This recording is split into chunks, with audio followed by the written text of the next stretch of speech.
Kozhikode Kakkayam dam set hydel tourism കേന്ദ്രത്തിൽ കാട്ടാന ഇറങ്ങിയ ഒരു സംഭവം ഉണ്ടായി. ആനയെ ശബ്ദമുണ്ടാക്കി കാട്ടിലേക്ക് തുരത്തുകയാണ് ഉണ്ടായത്. നമുക്ക് ആ ദൃശ്യങ്ങൾ കാണാം. ആദ്യം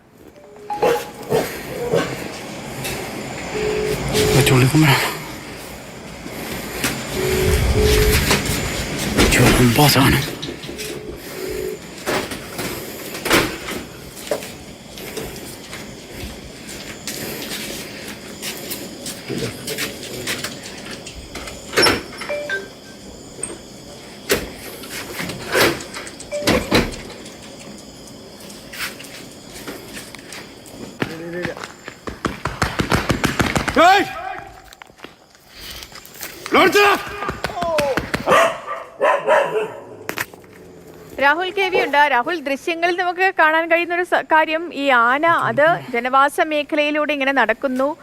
അവിടെ പ്രദേശവാസികളാണെങ്കിൽ അവർ ശബ്ദമുണ്ടാക്കി ആനയെ തുരത്താൻ ശ്രമിക്കുന്നുണ്ടെങ്കിലും ഇതൊന്നും ഒരു കൂസലുമില്ലാതെ ഈ ആന നടക്കുന്നതാണ് നമുക്ക് കാണാൻ കഴിയുന്നത്.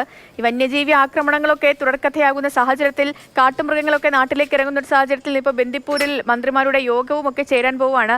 അതിനിടയിലാണ് ഇപ്പോൾ ഇവിടെ കോഴിക്കോട് വീണ്ടും ഒരു ആന ഇറങ്ങിയ സംഭവം ഉണ്ടായത്. അപ്പോൾ ഈ ആന ഇപ്പോൾ കാട് കയറ്റിയോ? എപ്പോഴായിരുന്നു ഈ ഒരു സംഭവം ഉണ്ടായത് രാഹുൽ?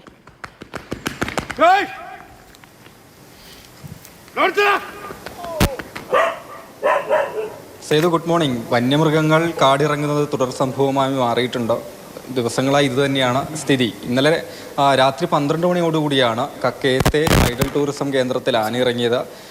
അതായത് മറ്റു പ്രശ്നങ്ങൾ ഒന്നും തന്നെ ഉണ്ടാകിയില്ല എന്നുള്ളതാണ്. നാശനഷ്ടങ്ങളൊന്നും തന്നെ ഇല്ല. ആളുകളൊക്കെ ശബ്ദമുണ്ടാക്കി ആനയെ കാട്ടിലേക്ക് തുരത്താൻ കഴിഞ്ഞിട്ടുണ്ട്. അതായത് കഴിഞ്ഞ ദിവസമാണ് ഇവിടെ കാട്ടുപോത്തിന്റെ ആക്രമണത്തിൽ കക്കയത്ത് കർഷകന് ജീവൻ നഷ്ടമായത്. പാലാട്ടിയിൽ എബ്രഹാമിന് കൃഷിയിടത്തിൽ വെച്ച് കാട്ടുപോത്ത് ആക്രമിക്കുകയായിരുന്നു. ഇതിപ്പോൾ ആന ആ മേഖലയിലൂടെ നടന്നു നീങ്ങിയിരിക്കുകയാണ്.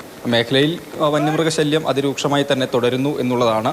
പറഞ്ഞതുപോലെ രാത്രി 12 മണിയോടുകൂടിയാണ് കക്കയത്തെ ഹൈഡൽ ടൂറിസം കേന്ദ്രത്തിലൂടെ ആന വന്നത്. അപ്പോൾ ഈ നേരത്തെ ഇറങ്ങി കർഷകനെ ആക്രമിച്ച കാട്ടുപോത്തിനെ വെടിവെച്ച് കൊല്ലാനുള്ള ദൗത്യസംഘം ഈ മേഖലയിലാണ് ക്യാമ്പ് ചെയ്യുന്നത്. അപ്പോൾ ഈ ടീമും RRT ടീമും നാട്ടുകാരും ചേർന്ന് ശബ്ദമുണ്ടാക്കി ആനയെ കാട്ടിലേക്ക് തുരത്തിയിട്ടുണ്ട്. എന്തായാലും മറ്റു പ്രശ്നങ്ങളൊന്നും തന്നെ ഇല്ല എന്നതാണ് ആശ്വാസകരമായ കാര്യം. ഇനി കക്കയത്തൊക്കെ വന്നു കഴിഞ്ഞാൽ കാട്ടുപോത്തിനെ വെടിവെച്ച് കൊല്ലാനുള്ള ഉത്തരവുണ്ട്. പക്ഷേ അത് ദിവസങ്ങളായി നീണ്ടുപോകുന്നു എന്ന് ആക്ഷേപിച്ചുകൊണ്ട് നാട്ടുകാരും വലിയ രീതിയിലുള്ള പ്രതിഷേധത്തിൽ തന്നെയാണ്. ഒപ്പം എടുത്തു പറയേണ്ട മറ്റൊരു കാര്യം, ആഴ്ചകൾക്ക് മുമ്പ് ഇതേ ഹൈഡൽ ടൂറിസം കേന്ദ്രത്തിൽ വെച്ചാണ് കാട്ടുപോത്തിന്റെ ആക്രമണത്തിൽ വിനോദസഞ്ചാരത്തിനായി വന്ന അമ്മയ്ക്കും മകൾക്കും പരിക്കേറ്റത്. എറണാകുളത്ത് നിന്ന് വന്ന ആളുകളായിരുന്നു. ഇവിധത്തിൽ കക്കയത്ത് വന്യമൃഗശല്യം അതിരൂക്ഷമാണ്. അതിന്റെ ഏറ്റവും അവസാനത്തെ ഉദാഹരണം എന്നതാണ് രാത്രിയിൽ ഇറങ്ങിയ കാട്ടാന. ഇത് മറ്റു പ്രശ്നങ്ങളൊന്നും ഉണ്ടാക്കിയില്ല. ആളുകൾ ശബ്ദമുണ്ടാക്കി